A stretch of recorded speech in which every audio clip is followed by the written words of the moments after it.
So good morning students. So today we are going to discuss the new chapter, thermodynamics. So what is thermodynamics? So thermo, it says very clear, the heat. So the dynamics is a flow. The flow of heat or any other form of energy is into or out of the system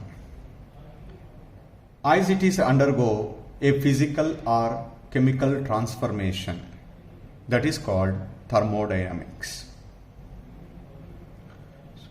Or we can also say the branch of a physical science which deals with the study of different forms of energy and the quantitative relationships between them is known as thermodynamics. In this chapter, in the beginning, we discussed certain important terms which are used in the thermodynamics. But most of this chapter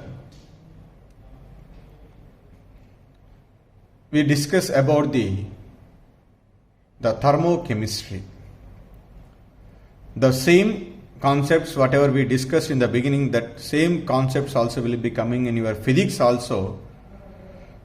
But we can discuss the each and every concept in terms of a chemistry here. So anyway, the thermodynamics means the branch of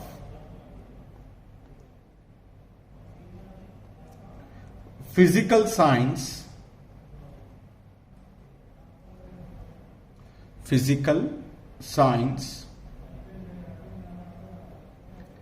which deals with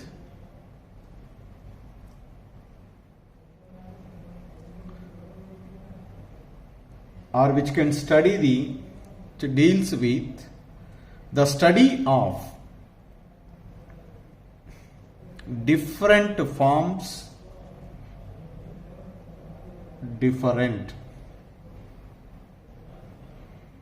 forms of energy and it can also study the quantitative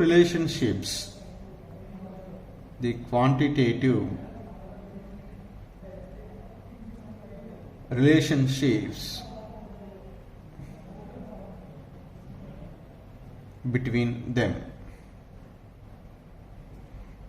between them is known as thermodynamics.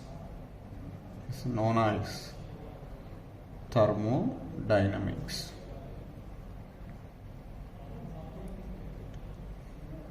So what is the scope of thermodynamics? What does it tells? So generally, suppose if a chemical reaction is given, or if I am giving a process, whether that process is feasible or not under a given set of conditions of temperature or pressure or concentration, whether a given process takes place or not, so that is we can predict it with the help of thermodynamics. And it is also help us to derive some of the most important laws in the physical chemistry, like want of lowering of vapor pressure or phase rule or distribution law. These all are going to be studied in the next year. So in the deduction of these laws, this thermodynamics is useful. Generally, when a chemical reaction takes place, the three are the important factors.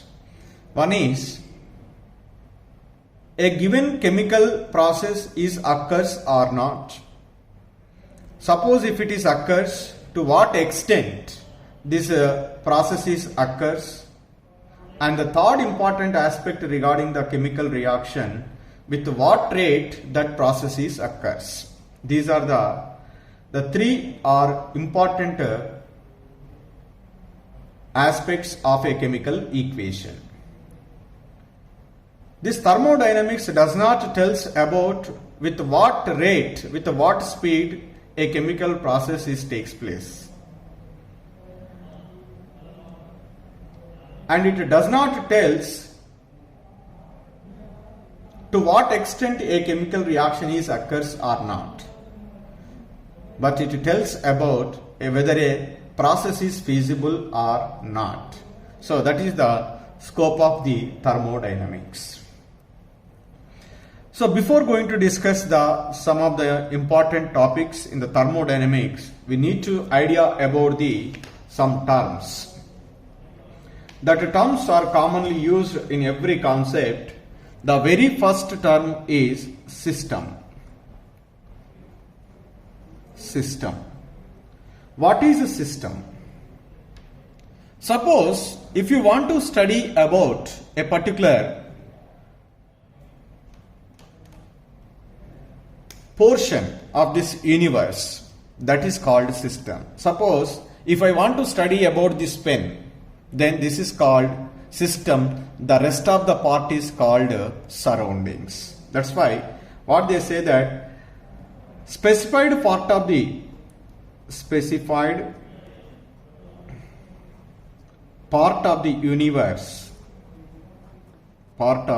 universe, which is under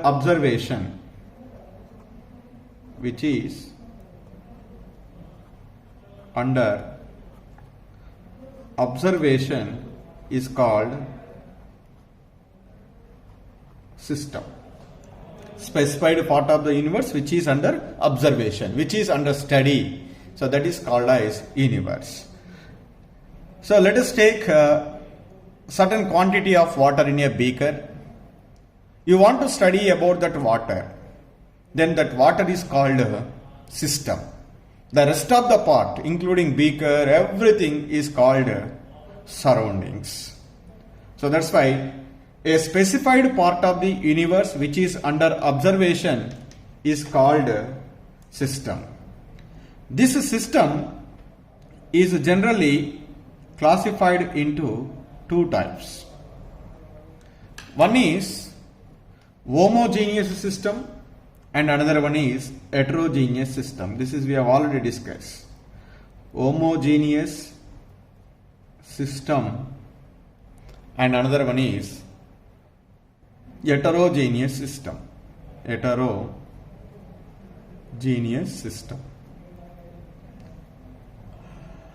What is the difference between these two?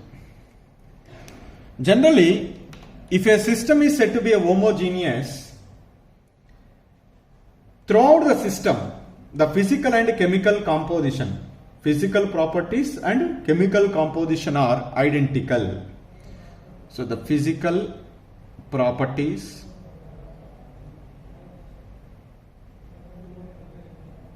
and chemical composition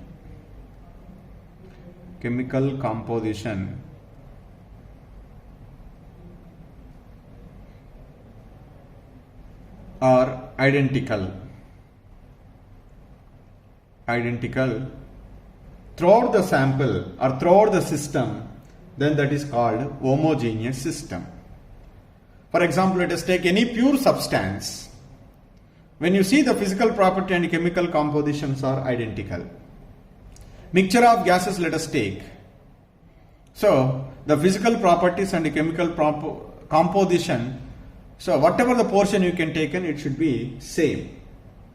A pure liquid you can take, a pure solid let us take. All these are the examples of the homogeneous system. How many phases are present in this one? Only once the physical properties and the chemical composition are identical throughout the system, it is consists of only one phase.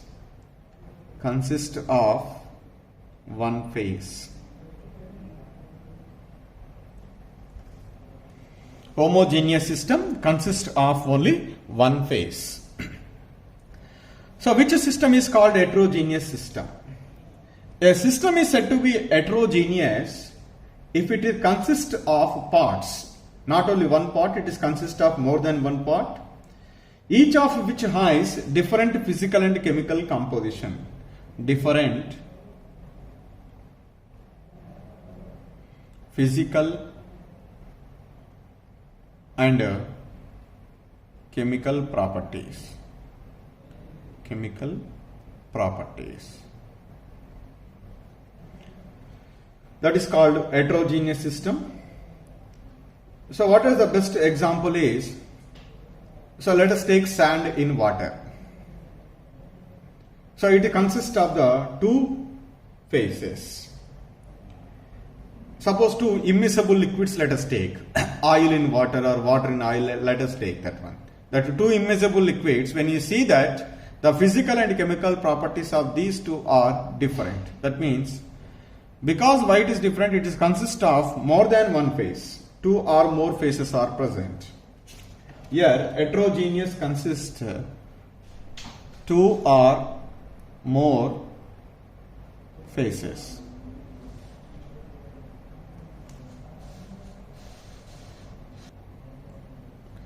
So this is about the heterogeneous system.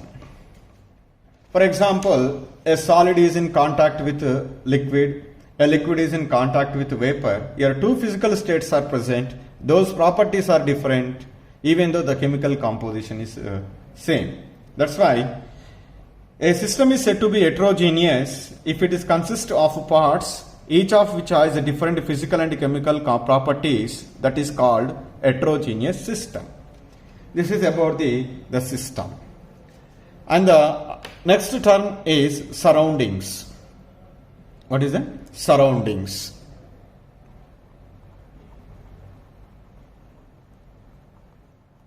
Except system, the remaining portion of the universe is called surrounding. So what should I write here? Remaining portion of the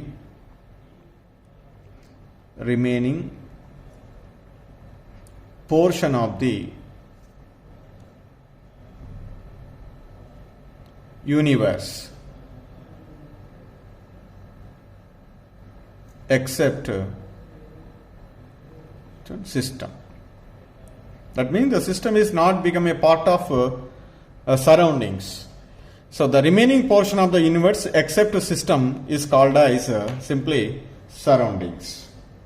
So what we write here simply, which are constitute the universe, system plus surroundings. Surroundings is equal simply, what is it? Universe. We get universe.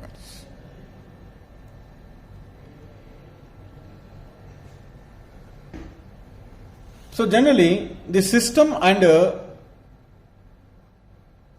surroundings are separated by a real or imaginary boundaries. System and surroundings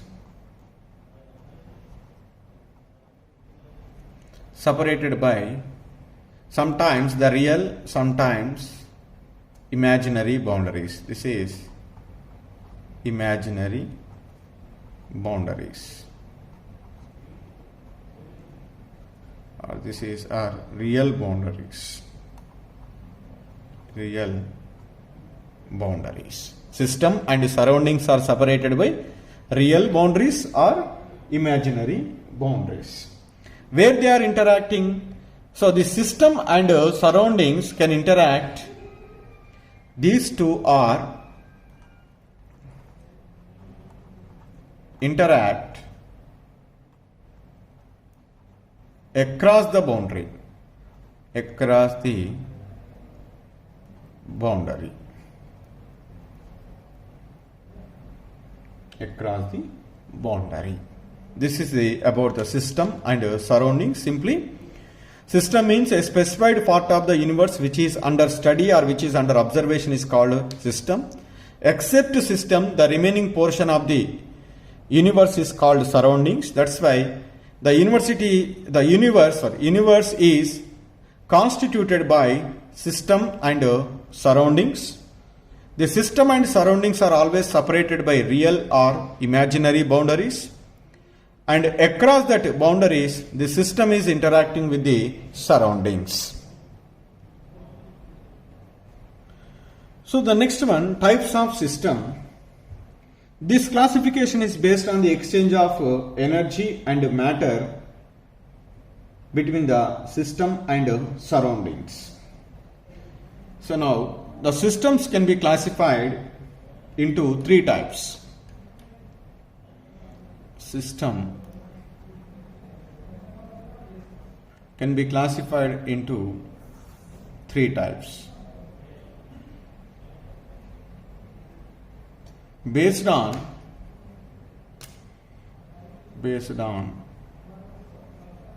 exchange of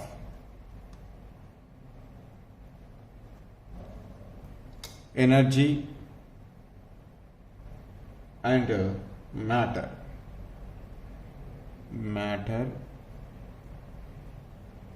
and energy between system and surroundings.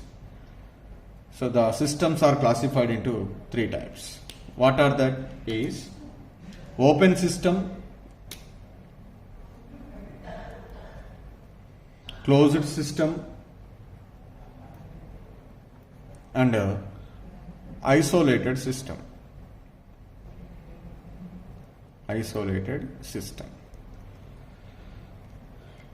What is open system? A system which can exchange matter as well as energy. So here matter is exchanged and energy is exchanged between the system and the surroundings, then that system is called open system.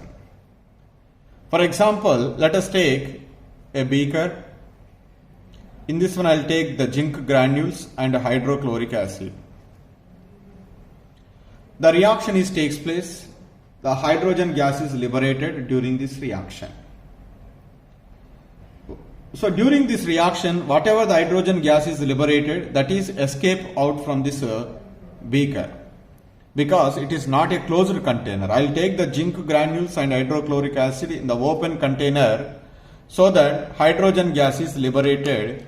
Hydrogen gas is in a matter, so that it can be exchanged the hydrogen gas with the surroundings, and at the same time some heat is also will be exchanged with the surroundings. That's why it is an example of a open system. And the closed system means a system which can exchange only energy. Energy can exchange but not matter. Matter is not exchanged between the system and the surroundings. Only which is exchanged? Energy is exchanged. Then that system is called closed system. So once the matter is not exchanged means definitely that reaction takes place in a closed container. In that cases, there is a possibility of exchanging the heat between the system and the surroundings, but not the matter. Such systems are called closed system. The best example is the chemical reactions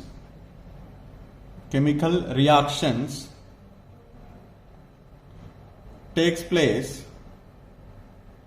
in closed container.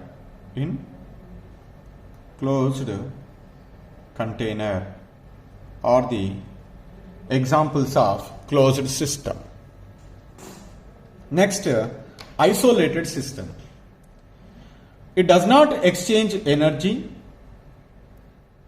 as well as matter. Neither exchange energy nor matter. Both do not exchange with the surroundings. Then that system is called an isolated system. So, in order to prevent the exchange of a matter, we are conducting that process in a closed container. Even to prevent the energies also exchange with the surroundings, that system must be insulated. When the system is insulated and that system is perfectly sealed, there is no possibility of exchange of energy and matter between the system and surroundings. So that kind of a system is called isolated system. And that means if a chemical reaction takes place in an isolated system means, so that whatever the vessel we can take in, whatever the apparatus we can take in, so that is perfectly sealed and also will be insulated. Then only there is no possibility of exchange of energy as well as matter between the system and surroundings. The best example, just for your understanding, because it is not possible to construct in a perfect isolated system, but however, suppose let us take an hot coffee in a corked thermoflask. The thermoflask is perfectly insulated. It will be prevented the exchange of energy between the system and the surroundings. If the flask is closed within a cork, then it is prevents the exchange of a matter. That constitutes the isolated system. Once again, here the system can be classified into three types: open system, closed system, isolated system. So this is based on the exchange of energy and matter between the system and surroundings. Open system. Open system means a system which can exchange energy and matter between the system and the surroundings. That is called open system. The reactions which are carried out in an open container are the best examples for the open system. Closed system. So a system which can exchange only energy but not matter with the surroundings, that is called closed system. So in order to prevent the exchange of a matter, we need to close the container. Obviously, there is no exchange of matter. The third one is isolated system. Here, neither exchange matter nor energy with the surroundings. Then that system is called isolated system. So in order to prevent the exchange of energy as well as a matter, that container should be closed and perfectly sealed and also will be insulated. Then only there is no exchange of energy and matter between the system and surroundings. That system is called isolated system. So this is about the types of system based on the exchange of matter and energy between the system and surroundings.